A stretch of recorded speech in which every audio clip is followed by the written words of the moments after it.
Hello एसएसडब्ल्यू को चाहिँ जुन कुनै पनि एउटा क्याटेगोरीमा चाहिँ है जहाँ दिएर सर्टिफिकेट लिएर बस्ने र चाहिँ ल्याङ्ग्वेज टेस्टको चाहिँ जहाँ दिएर पास भएर चाहिँ सर्टिफिकेट लिएर बस्ने र यसलाई चाहिँ ब्याकअपको रूपमा चाहिँ राख्नलाई सबैलाई म चाहिँ सजेस्ट गर्न चाहन्छु है। यो किन भनिरहेको छु भन्दाखेरि चाहिँ जस्तै अब यहाँ अहिले जुन भिजामा छौँ, जस्तै स्टुडेन्ट छौँ, डिपेन्डेन्टमा छौँ, कुकमा छौँ अथवा चाहिँ बिजनेस भिजामा जेसुकैमा छौँ हामी भिजाहरूमा होइन। इनकेस आफूसँग अहिले भएको भिजामा कुनै प्रब्लम आउला जस्तो भयो, भिजा रिन्यू नहुने जस्तो भयो, नेपाल फर्किनुपर्ने जस्तो अवस्था भयो भने चाहिँ यदि आफूसँग चाहिँ एसएसडब्ल्यू चाहिँ पास गरेको सर्टिफिकेट छ, ल्याङ्ग्वेज टेस्ट पास गरेको सर्टिफिकेट छ भने त्यो फिल्डमा चाहिँ कम्पनी खोजेर चाहिँ काम गर्न पाइन्छ।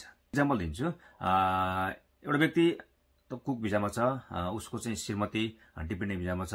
त्यो कुकमा भएको भिजाको व्यक्ति चाहिँ कुक भिजा रिन्यू भएन भने के हुन्छ भन्दाखेरि उहाँ पनि फर्किनुपर्छ, उहाँको डिपेन्डेन्ट पनि सबै सर्लक्क फर्किनुपर्ने हुन्छ क्या है। त्यसले गर्दाखेरि इनकेस अब यो केसमा चाहिँ उहाँको श्रीमतीले चाहिँ डिपेन्डेन्ट जो हुनुहुन्छ उहाँले चाहिँ एसएसडब्ल्यूमा पास गर्नुभएको छ होइन, अथवा चाहिँ जो कुक स्वयं व्यक्तिले पनि एसएसडब्ल्यूमा चाहिँ सर्टिफिकेट लिएर बस्नु भएको छ भने चाहिँ कम्पनी खोजेर चाहिँ भिजाहरू चेन्ज गर्न पाइन्छ।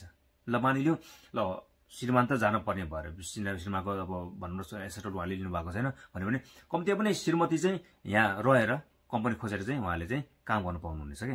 त्यसले गर्दाखेरि चाहिँ यो एसएसडब्ल्यू भनेको चाहिँ जुन पढेर सर्टिफिकेट जुन लिने छ यो लियो भन्दैमा कामै गर्नुपर्छ भन्ने छैन, भिजा चेन्जै गर्नुपर्ने भएको छैन। तर यदि आफूले लिइरहेको सब भिजामा केही समस्या देखिन थाल्यो भने त्यो बेलामा चाहिँ यसलाई चाहिँ ब्याकअप रूपमा चाहिँ प्रयोग गरेर चाहिँ भिजा चाहिँ चेन्ज गर्नुको लागि चाहिँ एउटा चाहिँ हतियारको रूपमा चाहिँ यसलाई चाहिँ प्रयोग गर्न सकिन्छ। त्यो हिसाबले गर्दाखेरि चाहिँ समय निकालेर होइन यो एसएसडब्ल्यू सम्बन्धी पढौँ, ल्याङ्ग्वेजहरू पढौँ होइन।